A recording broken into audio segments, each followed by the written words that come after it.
Okay, Ag Science, today we're on location on the farm, and I want to take you through as we continue our conversation about beef cattle to talk a little bit more about livestock handling today. You know, it is really important when we're thinking about dealing with beef cattle, especially in all the different breeds, that we try to focus on breeding for docile animals. Now, that's a term we haven't used yet. Docile is going to refer to basically the calmness of the animal. It's become such an important thing in beef cattle that now we have some EPDs, which we'll talk about later on another episode. We have EPDs that focus on docility. Okay, so we're thinking about how calm those cattle are going to be. Now, for me, the calmness of my herd has varied over the years. The importance of how calm they are has varied over the years. When I was 21 and fresh out of high school, it seemed like, I was kind of living a little dangerously. And it didn't matter if I had that one cow in the group that wanted to eat my lunch every now and then.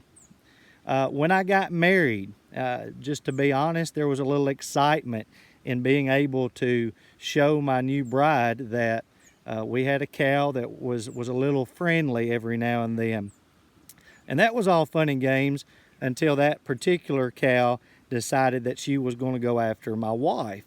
And then soon after me, and then she got shipped to the stockyard.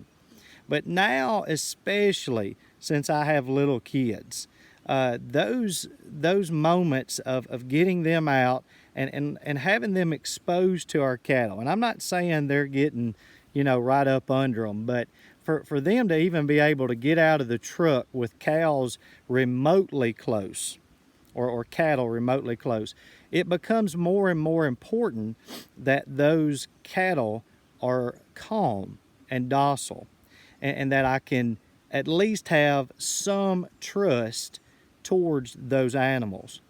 Now, with all of that foundation laid, let's think about when we are putting them through a working facility. Now, at the location that I'm at, we've only got part of a setup. The squeeze chute and head catch travel, but I do want to show you kind of what they're going to look like as far as a small, very basic setup for cattle producers. Okay, and this is not top of the line. It's not something that you guys would really develop huge plans for. But if you were going to go and buy a facility for your small herd of 15, 20 cows, this is not a bad option to begin with. But when we're thinking about those facilities, the number one thing is safety. And I know y'all are tired. Y'all have heard that word so many times in our discussions in class. But what is going to keep you safe? Because I've been on the receiving end of that 2,000 pounds of hamburger when it was mad. And I'm going to tell you, it looks fun and exciting until you're the person that's on the ground wondering if that's going to be your last interaction with anything on God's green earth.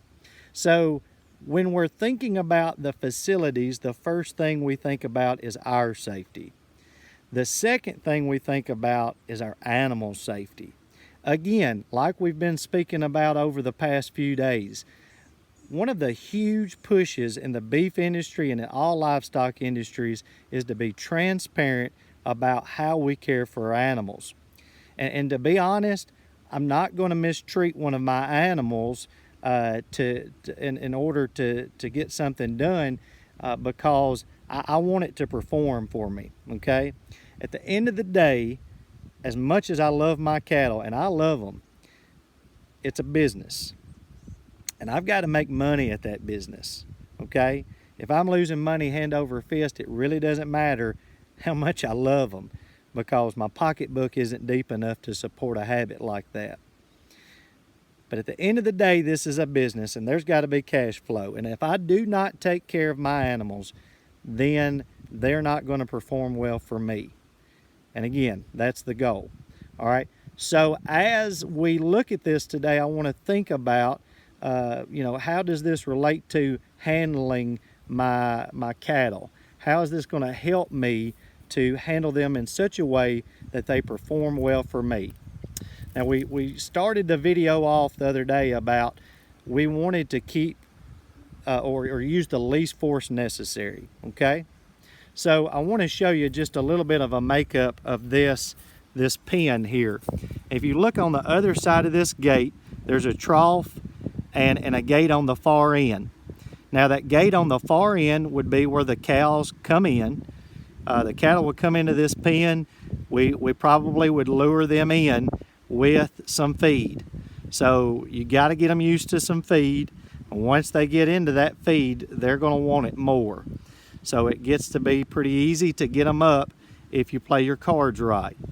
Now, the next thing that we look at is this gate that is between us and the trough. That gate is going to be part of what's called a sweep tub. And I don't know that I can get a great view of it, but that the gate is on a pivot. If you see that archway, the far end is where it's hinged.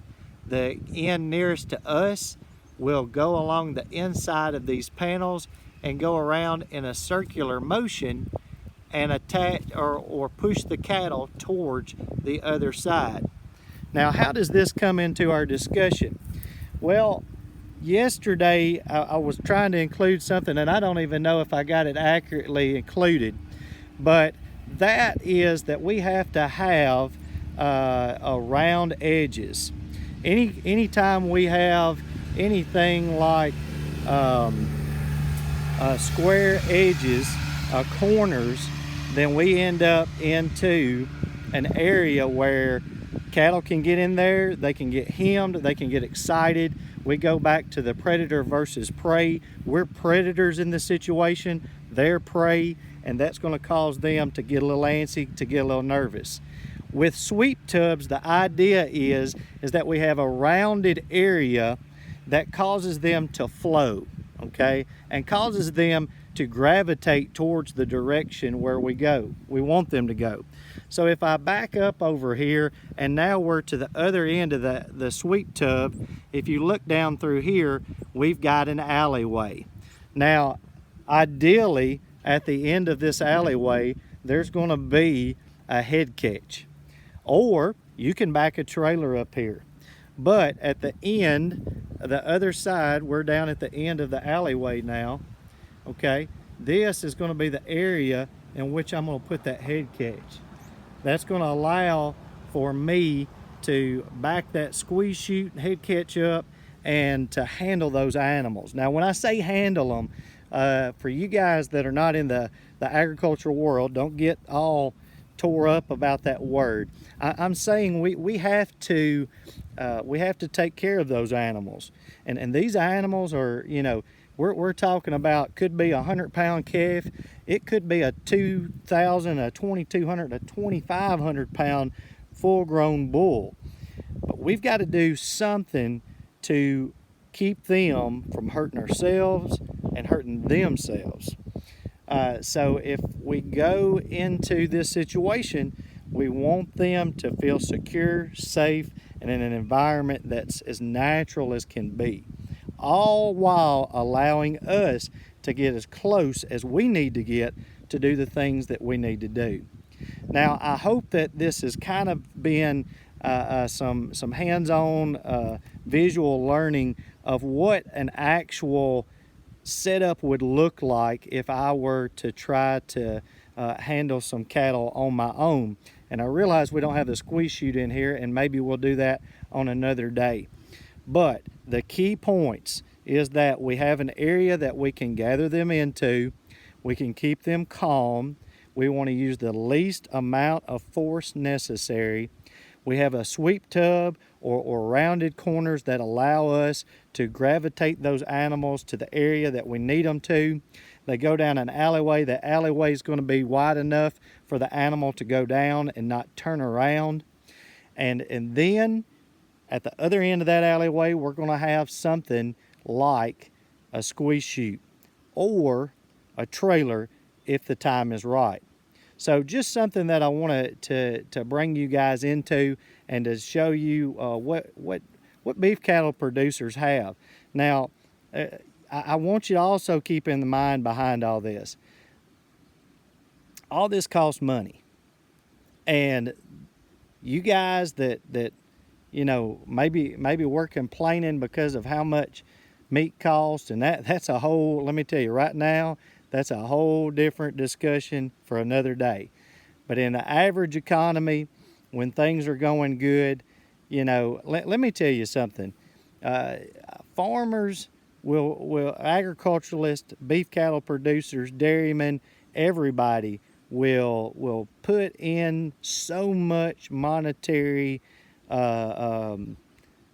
just substance into a situation, and a lot of times what they get out of it is not near what they've put into it, as far as making money.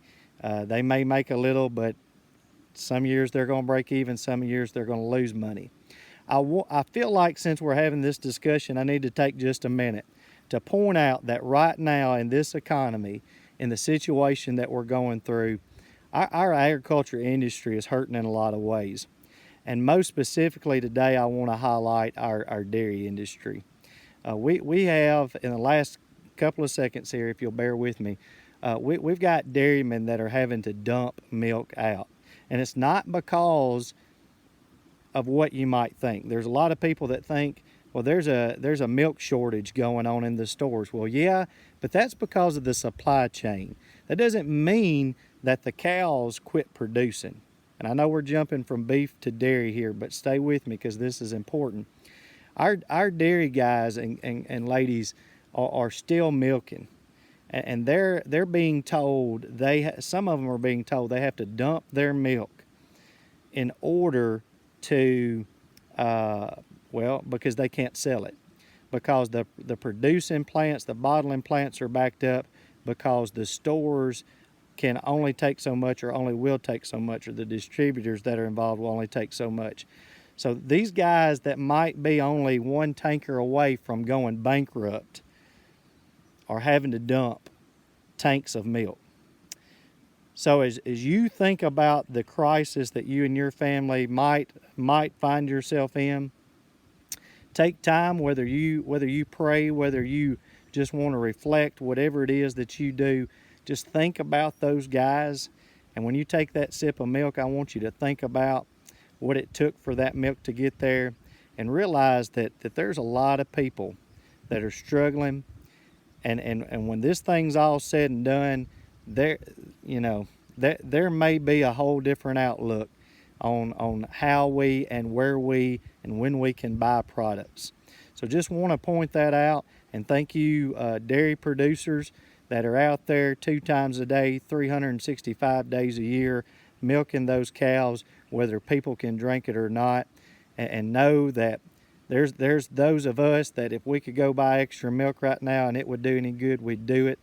But just hats off to you guys for doing what you do. And Ag Science class, we'll catch back up with you at the beginning of the week.